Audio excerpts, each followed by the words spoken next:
Ici, dans l'islam, on dit quoi? On dit l'intention ne suffit pas. Et ça me fait penser à une histoire. Un frère, une fois, il est venu faire une conférence, et il a amené un hadith da'if.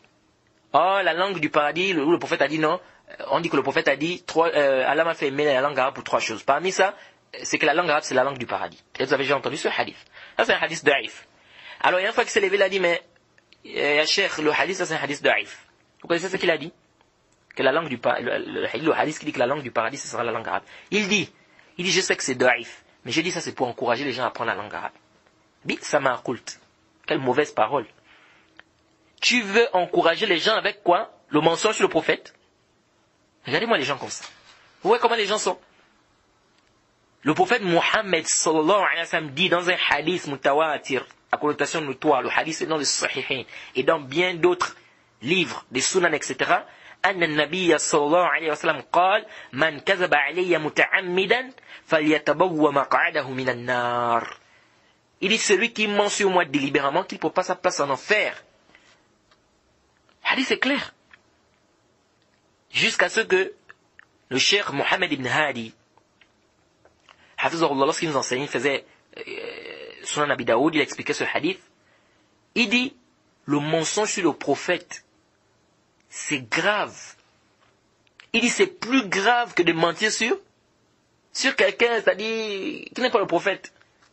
Et c'est normal. Et d'ailleurs, c'est même dans un hadith. Pourquoi? Parce qu'ici, tu es en train de faire quoi? Tu es en train d'attribuer quelque chose au prophète que le prophète, lui, n'a pas dit. Et surtout quand tu es convaincu que ça, c'est da'if, que le prophète n'a pas eu à dire ça, par exemple. Et tu viens de attribuer au prophète, c'est grave. Ça, c'est comme Nuh.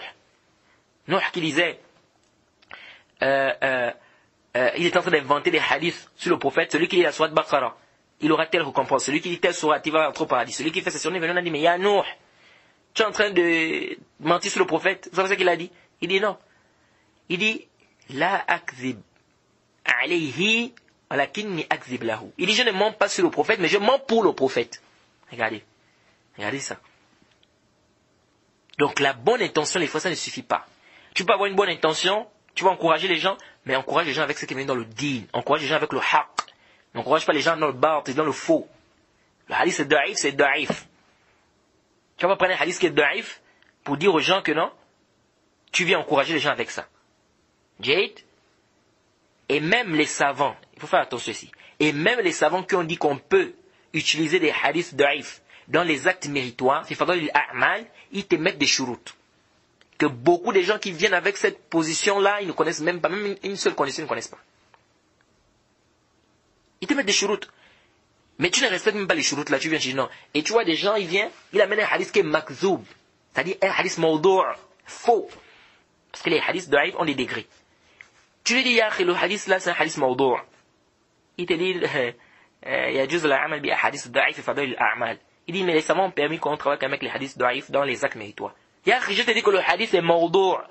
Mawdou', c'est-à-dire que même les savants qui ont permis, aucun savant n'est précédé même dans ça. Même les savants qui ont permis te disent que parmi les conditions, le hadith ne doit pas être, la faiblesse ne doit pas être très forte. C'est-à-dire que si la faiblesse est très forte, c'est même pas la peine ici de dire que tu peux travailler avec ça. C'est même pas la peine. Abadan. Aucun savant n'est précédé dans ça. Donc, ils ne connaissent même pas les shuruts. Et ils te disent même parmi les shuruts que tu dois dire aux gens que le hadith est da'if. Tu ne dois pas affirmer, dire que le prophète a dit beaucoup de shuruts que les gens, ils ne maîtrisent pas, ils viennent seulement comme ça avec les hadiths. Ils disent non, il y a juste citer les hadiths da'if, il faut de l'a'amal. Vous voyez? Donc ça, c'est des règles à retenir. La bonne intention ne suffit pas. Ça veut dire quoi ici? Ça veut dire ici que tu as une bonne intention, tu veux faire les azkar, tu veux faire l'adoration, oui. Mais il faut regarder ce que l'adoration là, c'est conforme. Donc ici, c'est la qualité qui est intéressante, qui nous intéresse, et non pas la quantité. Quelqu'un va faire peut-être 12 rakas, mais il fait ça mal, dans des bid'ah, pas comme le prophète a demandé de faire, et quelqu'un qui fait 2 rakas seulement, comme le prophète a demandé, lui il est meilleur. Celui qui a fait 2 rakas est meilleur. Donc ce n'est pas la qualité, la quantité ici. C'est un problème de qualité. L'acte doit être quoi? Conforme à la sunna. Il ne suffit pas seulement d'avoir une bonne intention. Et quiconque fait scission d'avec le messager, après que le droit chemin lui est apparu, et suit un sentier autre que celui des croyants, alors nous le laisserons comme il s'est détourné, et le brûlerons dans l'enfer. Et quelle mauvaise destination!